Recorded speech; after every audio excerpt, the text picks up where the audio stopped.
Hey, Vsauce! Michael here. This picture is about a year and a half old, but the pyramids themselves are much older than that. How much older? Well, think of it this way. The pyramids of Giza were as old to the ancient Romans as the ancient Romans are to us. When the pyramids were being built, there were woolly mammoths living on Wrangel Island. That's pretty old. But don't get too impressed. We often learn about the past in units, separate chapters, which distracts from the fact that many chapters aren't just nearer each other than you might think, they are often literally written on top of one another. Anne Frank and Martin Luther King Jr. were born in the exact same year. By the late 1960s, humans had come a long way. We had become a spacefaring species. But while we were sending the first probes to the moon and Venus and Mars, it was still illegal for a black person and a white person to marry in 16 states. The guillotine seems like a macabre artifact from bygone days, but it was last used by France to officially behead a criminal the year Star Wars came out. While General Custer was fighting native tribes on the American frontier, the Brooklyn Bridge was being built. And there were people alive then who would later watch the moon landing on television. We went from Custer's last stand to Armstrong's first steps within the span of a single human life. But all of these stories, from the pyramids to Julius Caesar to you watching this video right now, belong to an incredibly thin section in the book of human history. Compared to what human life has mainly been like here on Earth, our current societies are weird. Weird is also an acronym used by Jared Diamond in his new book, The World Until Yesterday. Jared Diamond wrote Guns, Germs, and Steel, Collapse, and he's here with me to talk about weird. WEIRD, W-E-I-R-D, is an acronym for Western, Educated, Industrial, Rich, and Democratic. When we talk about human nature, we're really talking about a narrow slice of society. Traditional societies were everybody in the world from the beginning of human evolution 6 million years ago until within the last 10,000 years, for the first time, we began encountering strangers, and then we developed writing, and then we acquired kings. All of these things that we take for granted are a matter of the last 5,000, 10,000 years, or the internet, or the media, they're a matter of the last few decades. The relative recency of weird societies and the speed with which information and knowledge increases means that not that long ago, we thought some pretty strange things. For instance, in 1903, the New York Times predicted that building a flying machine would be possible in 1 to 10 million years. Later, that very same year, the Wright brothers flew at Kitty Hawk. In 1908, it was said that no flying machine will ever fly from New York to Paris. Who made that foolish prediction? One of the Wright brothers. In 1962, the Decca Recording Company passed on a young rock band, saying, "We don't like their sound, and guitar music is on the way out." The band in question was the Beatles. Keith Moon and John Entwistle were said to have remarked about a band called the New Yardbirds. That band is so ill-conceived it will sink like a balloon or a zeppelin made out of lead. Well, Jimmy Page was not deterred. In fact, he took that phrase and made it his band's new name. He removed the A so it wouldn't be pronounced lead, and that's where we got Led Zeppelin.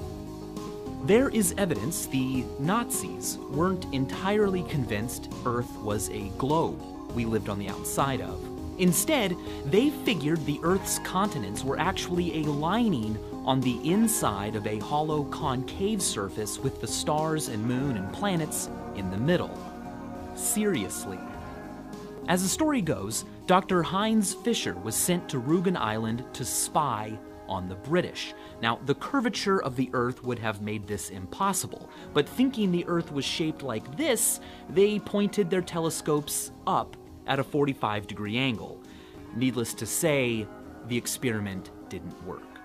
The Eiffel Tower's inauguration, and the Wall Street Journal, and Starry Night, and Coca-Cola, and Nintendo, and Adolf Hitler all began in 1889, as did a guy named Thomas Midgley Jr. Celebrated in his time, Midgley's legacy has since been tarnished by the negative consequences of his inventions. His list of contributions to society is impressively disastrous. In the late 20s, Midgley synthesized the first chlorofluorocarbon, CFC, for which he won the Society of Chemical Industries Perkin Medal. Only later did we realize all of those tons of CFCs we were emitting were eating away 4% of our atmosphere's protective ozone layer every decade, like a virus, creating a wound unlikely to completely heal until me and you have long been dead.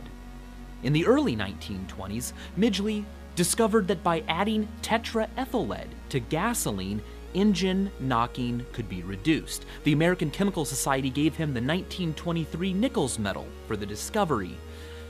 There were other, safer alternatives, but General Motors jointly owned a patent on tetraethyl lead with Midgley. They could make a profit on it, so they advertised it as the best option. And almost immediately, nearly every motor vehicle on Earth was spewing lead into our atmosphere and soil, which put it in our blood. Lead poisoning for decades. Currently, the reference for healthy children is a blood lead content of less than 5 micrograms per deciliter. After the popularization of Midgley's leaded gasoline, 88% of children in America had double that amount of lead in their blood. When leaded gasoline was finally phased out in the 1970s, that percentage fell to 9%. Lead is a neurotoxin.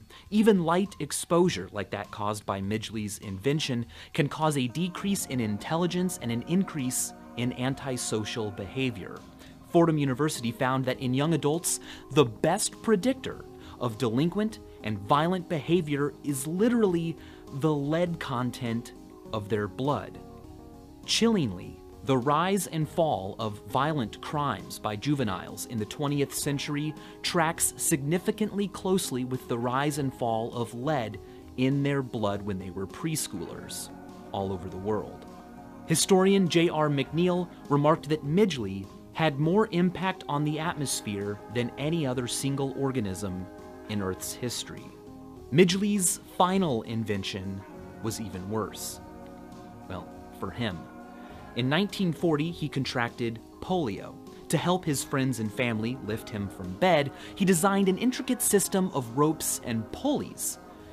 As was the story of his life, the invention seemed brilliant at first, but 4 years later, he became accidentally entangled in the ropes and his own invention strangled him to death. Midgley's life took up 0.055% of human history. And roughly speaking, yours will too. To put that in perspective, let's time travel, starting right now. We begin 100,000 years ago, the beginning of modern humans. We are moving forward in time an entire millennia, 1,000 years every second.